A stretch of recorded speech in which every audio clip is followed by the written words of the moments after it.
want to talk about legislative stuff. And I know you just recently finished the legislative priorities for the agency, and I'd love you to talk about anything related to that you think is important for our audience to hear. So the St. Louis Arc really right now has tried to focus in on our priorities so that we can work diligently in making sure that one, the message is the same across the board, because it's really important to have the same message if you're trying to have something happen. So for instance, if you've got multiple agencies with a shared concern, if everyone is using the same words and the same language and the same numbers, then it's a much more credible message than if everybody's kind of willy-nilly saying all kinds of different things.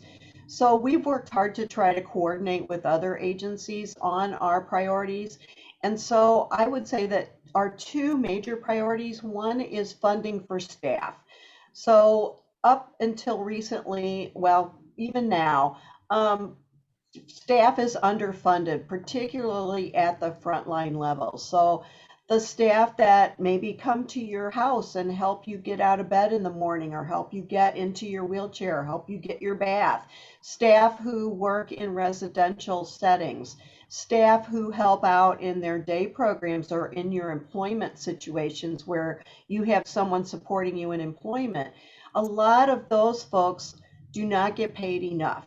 And there's a cap to that funding because it's federal funding that requires a state match, and state needs to contribute to that process. So it's important that we educate legislators about that and the importance of making sure that staff have adequate pay so that we can keep good staff who are going to do a good job, who are going to show up on time and be reliable. And then one of our other focus areas is we really want to see Missouri be an employment first state. But we really want people to have a choice about where they work so that they don't necessarily just volunteer, just go to a day program, just go to a sheltered employment situation, just go to competitive employment. It depends. It depends on what people want for themselves and what kinds of situation is going to work out best for them. So having choice is really important, and having the opportunity to try to do the most you can do before you have to be relegated to doing the least you can do is a really important piece of legislation that we think can help individuals become more employable. So those are our two main areas. And a third area, which we did not put on our priorities, but we're watching carefully, is funding at the county levels. So at the city and county levels, there is funding available through the boards that operate in each of those cities and counties. And that funding is used to help pay for things like employment services, independent living services, just a variety of different services, support for families and individuals with disabilities in helping them navigate services. So the list really goes on, and there is some legislation out there that's looking at eliminating that funding, which would definitely put a cramp in people's style if they are someone with a disability living in St. Louis City or St. Louis County or St. Charles County for that matter right now.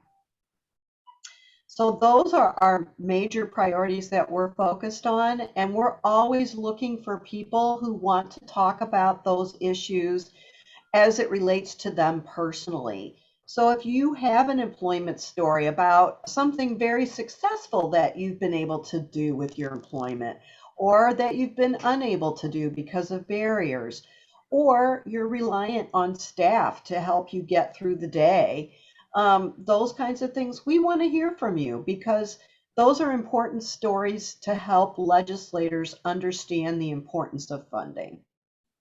I'm going to jump in real quick here and add we are also, even if it's not identified as a legislative priority, we find other advocacy priorities by talking to our partners, talking to our self-advocates and families. And one of the things that's bubbling up right now is, the staffing situation, which we've really been facing with direct support staff at agencies that provide supports to people with disabilities. It's sort of spilled over now into the school districts. And so we're getting many calls from families who are not having their IEPs implemented per the written document because there aren't enough therapists, there aren't enough teachers, there are not enough paraprofessionals. So that's not an issue that we're very aware of. If you are not getting those documented needs addressed, please communicate that with us, because in the next